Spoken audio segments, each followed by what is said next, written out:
നമ്മൾ ഇന്നിവിടെ ഉണ്ടാക്കാൻ പോകുന്നത് പൂരി മസാല. അതിനായി പാൻ സ്റ്റൗവിൽ വെച്ച് ആവശ്യത്തിന് എണ്ണ ഒഴിക്കുക. കടുക് പൊട്ടിച്ച് ഉഴുന്നുപരിപ്പും ഇട്ട്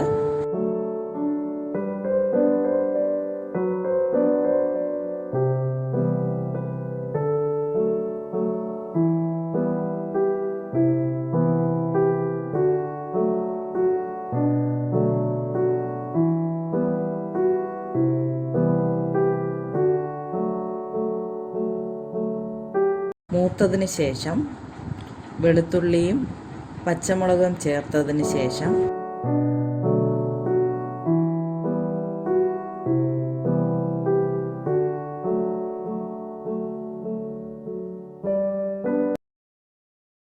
അരിഞ്ഞു വെച്ചിരിക്കുന്ന സവാളയും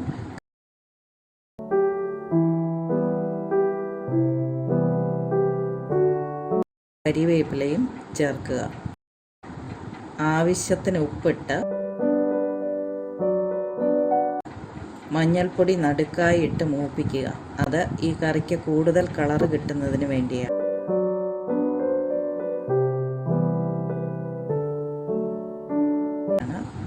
അതിനുശേഷം വേവിച്ച് വെച്ച കിഴങ്ങും ചേർത്ത് നന്നായി ഉടച്ച്